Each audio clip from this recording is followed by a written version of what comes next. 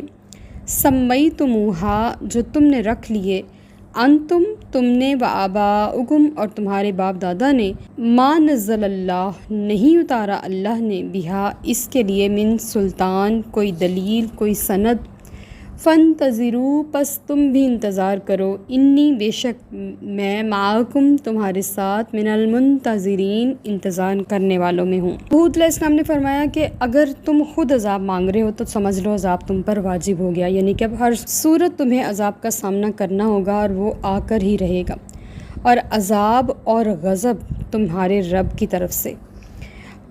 یہاں پہ جو رجس کا لفظ ہے اس کا معنی ہے عذاب، لیکن بعض علماء نے فرمایا ہے کہ رجس کا معنی ہے دل کی سیاہی، اور جب بندہ ایک بار اللہ تعالیٰ کا انکار کرتا ہے، حق کا انکار کرتا ہے، سچی بات کا انکار کرتا ہے، تو اس کے دل کے آئینے پہ یہ جو سیاہی ہے جمتی چلی جاتی ہے، یہاں تک کہ اس کی تہیں بن جاتی ہیں اور اس کی فطری نورانیت اور صفائی کا ستیہ ناس کر دیتی ہیں۔ یہ رجس ہوتی ہے، جیسے نبی کریم صلی اللہ علیہ وآلہ وسلم کی حدیث مبارکہ ہے نا کہ بندہ ایک گناہ کرتا ہے تو اس کے دل پہ سیاہ نقطہ لگ جاتا ہے، جب وہ معافی مانگ لیتا ہے تو وہ سیاہ نقطہ مٹ جاتا ہے، لیکن جب بندہ گناہ کرتا ہے اور وہ سیاہ نقطہ لگتا ہے وہ پھر کرتا ہے اور اس پر توبہ نہیں کرتا تو وہ گناہ کا جو نقطہ ہے وہ بڑھتا بڑھتا دھبا بن جاتا ہے، اور یہاں تک کہ پورا دل سیاہ ہو جاتا ہے، پھر اس کو حرام اور حلال کی تمیز نہیں رہتی، یعنی کہ عقل سلیم اس سے سلب کر لی جاتی، چھین لی جاتی ہے اور اسے پتہ نہیں چلتا۔ تو رجس عذاب کو کہتے ہیں جو اللہ کی طرف سے آنا تھا، اور غضب حضرت حود علیہ السلام نے فرمایا کہ تم ان ناموں کے بارے میں جھگڑ رہے ہو جو تم نے خود ہی رکھ لیے ہیں، نہ تو اللہ نے اس کے بارے میں آسمان سے کوئی دلیل اتاری ہے، نہ اس نے کسی نبی کو یہ پیغام دے کر بھیجا ہے کہ اس کے ساتھ کوئی اور خدا بھی ہے، وہ اکیلا ہے۔ یہ صرف تمہارے باپ دادا کی نقش قدم کی پیروی ہے جس کے پیچھے تم دوڑتے چلے آ رہے ہو، اس میں کوئی بھی عقل مندی نہیں ہے۔ اب ان کے پاس جب کوئی ثبوت نہیں تھا نہ بات کرنے کا، ان کے پاس کوئی دلیل نہیں تھی حضرت ہود علیہ السلام کو ٹالنے کی، تو ایک حربہ صرف یہ تھا کہ ہم وہ کام کرتے رہیں گے جو ہمارے باپ دادا نے کیا۔ تو انہوں نے اس بات کا جواب اس انداز سے دیا کہ تمہارے باپ دادا جس کام کے پیچھے لگے ہیں چاہے وہ ٹھیک نہ بھی ہو تو کیا تم ساری زندگی اسی طریقے کی پیروی کرو گے؟ اپنی عقل سلیم استعمال نہیں کرو گے؟